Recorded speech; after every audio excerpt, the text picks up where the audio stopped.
My father is a plumber.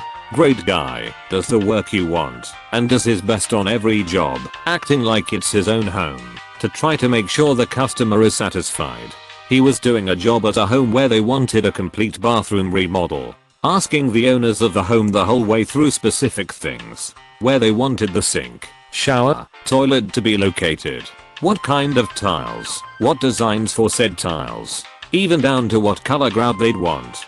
He did everything to their specifications, and on one of the last days of work, the day he was grouting everything, they decided to say it wasn't the correct tiles. They didn't like it, and were going to pay him half of what he quoted them. Half of what he was owed for this 2-week long job, 2 weeks being a decently short amount of time to demo and rebuild a whole fucking bathroom. He told them that was wrong, that they literally picked everything, so why was it wrong now?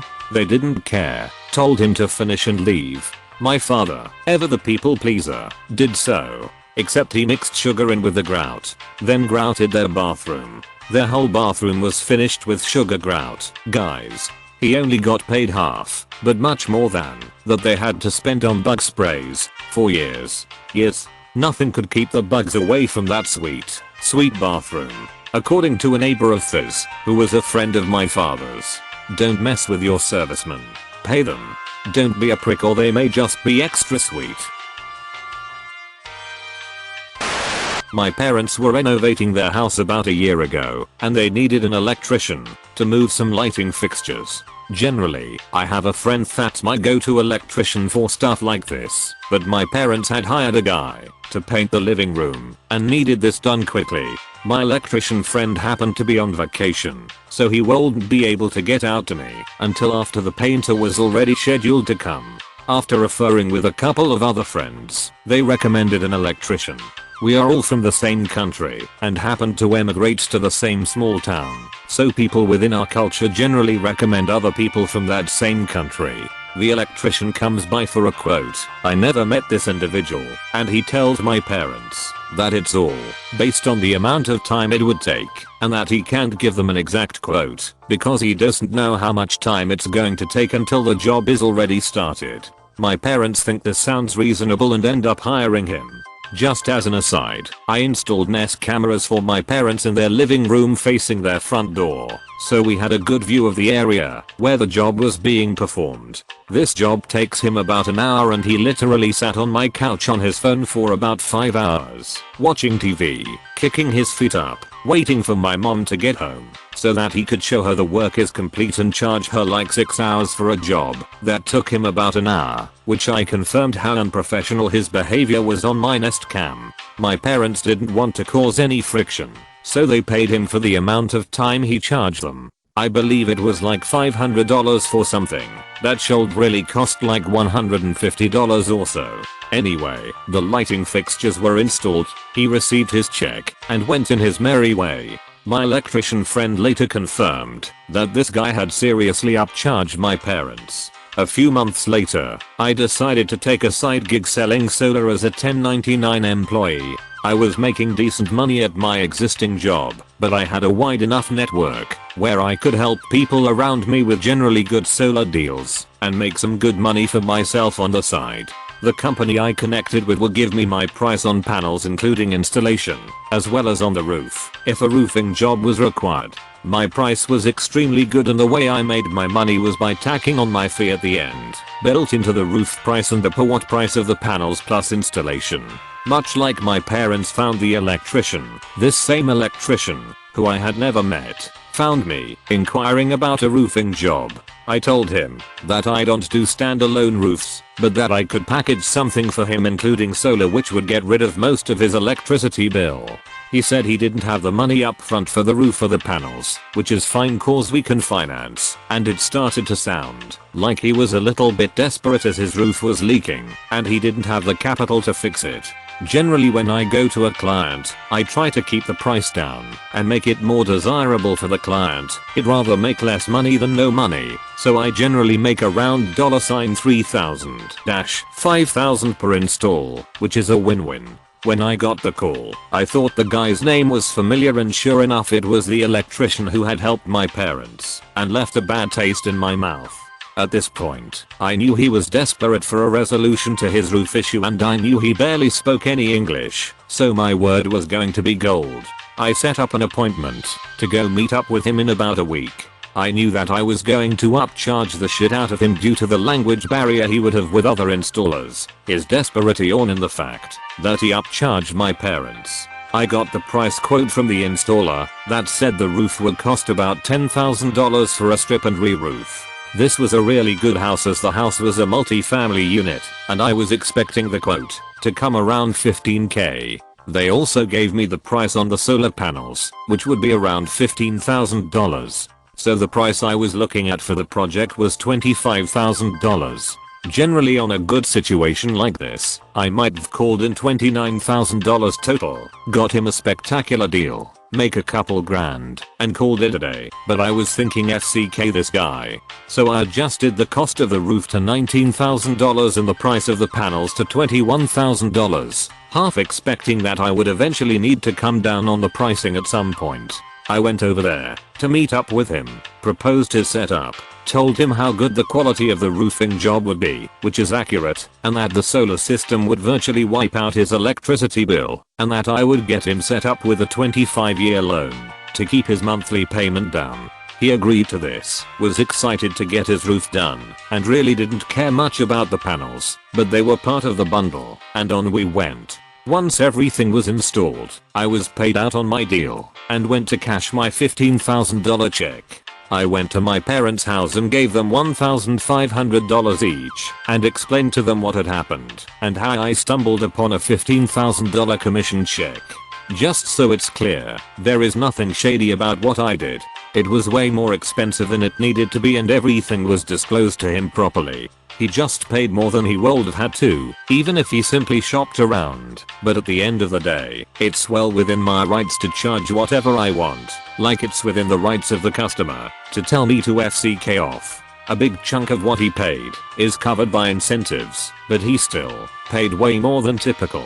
Moral of the story, especially for contractor / plumber / electrician / mechanics, don't FCK people, because you're more aware of how things work than they are in a particular field, cause you might end up getting f***ed later tenfold. My grandpa is on my do not ever FCK with list, in any way. Short list. Taught Shotokan overseas in Korea, one of the highest ranked black belts outside of Japan. I have seen security footage of some of his bar fights. It's legit. Was a personal bodyguard during the 70s for some governors in our state. Worked construction for decades. One of 2 master carpenters in my state, which leads to this story. During summers, I would work with Gramp doing a lot of his manual monkey labor. Shingles up to the roof, mix concrete, sand floors, keep everything tidy, etc. He'd been screwed over the years as many general and subcontractors are, and as the years went by his contracts for work go more and more specific, i.e. payments on a certain schedule, new / unexpected cost, and how they are dealt with, etc. One particular job started out pretty normal. He's hired to build a new deck with a new patio / driveway patio for this guy. Let's call him Shitbrain. New construction, newer house, easy job. Gramps had even done work for him in the past, no problems. Deck is to be partly covered, 10x50 on the front of the house, 4 feet up with concrete stairs. Brand new door. Brand new picture window, 4x8. Driveway is to be stained, freshly poured between the new deck and garage grandpa built a few years ago. Guy was even going on vacation for a few weeks. We can get the job done in those 3 weeks, if we bust it. Guy pays 50% of the estimated cost up front, and was to pay the remaining 50% over the agreed time. Now, this first payment covered all material for the original estimate, and paid us basically minimum wage for the hours we'd put in. The next few installments would cover the subcontractor for pouring the driveway, and the remaining hourly wages. Weekend 1 passed, no agreed payment. HMN. Guy's on vacation. Maybe he forgot to set up auto pay. Whatever. Sent him pictures on AOL email. The original concrete stairs had been removed. New door was in place. Deck was framed out. But we didn't hear from Shitbrain. Weekend 2 passed. Shit, no pay, yet but work needs to be done. concrete guys are here for the new slab and stairs. Let's get it done so we can move on to new jobs. Subcontractor is a long-time family friend and distant relative. Call him to me. Does us a favor and pause /stains on an IOU. Send more pictures on AOL. No response from Shitbrain. Week 3. We've finished our work 2 days early. Subcontractor has finished their work. It looks amazing up there on a nice hill. But we haven't been paid for this work. Gramp finally gets Shitbrain on the phone. Gramp, hey Shitbrain, how's was vacation? Blah blah blah, skip forward 3 to 5 minutes. Gramps is a talker and lived in the vacation state for a few years. Great. Glad you had a great time while I was busted it here. Holy hell, it's been hot. What did you think of the work? Shitbrain. Oh, it looks great. We'll be home later day after tomorrow. We are having a get together with Ziz. Gramp, well, glad you're going to enjoy it. Oh hey, seems like your bank didn't pay us on the schedule agreement. Shitbrain. So. Gramp, excuse me? Shitbrain. So what? I not paying you the rest of the money. Work's done. Tough luck, you old fucker. Gramp, I understand. Click. Gramp, well op. Let's get to work. Oh, and get to me on the phone. Shitbrain had that large garage Gramp had built years ago, and the guy let us use to store equipment while they were out. First, the brand new door was removed and placed in the garage. Then, each piece of the brand new deck was removed and placed into the garage. Sadly, the posts were 36 and deep, but hey, a 4x4 truck pulled those out of the ground nice and good after a bit of shoveling. Those were also placed into the garage. Window was also removed from the frame and placed on top of this pile. Deconstruction is much faster than construction after all. Tommy was rather unhappy as well about not getting paid, but hey, we found out that the new stairs we poured moved well enough across the new driveway/patio. And some bleach took care of the stain we put onto the patio. Sadly, it had a few chips in it from all the ruckus, and someone made the time to take a diamond saw and cut all the way through the seams. Sadly, it'll now settle at an uneven rate. But all the material Shitbrain paid for, he got to keep. We even went into the garage in the evening and made sure his front door was locked. You know, for security. Even the few tools we needed for the job which Shitbrain paid for stayed in the garage. Fast forward 2 days, Shitbrain comes home and throws a shitstorm. It had stormed, and his act had been running non-stop with the increase of draft into the front of the house.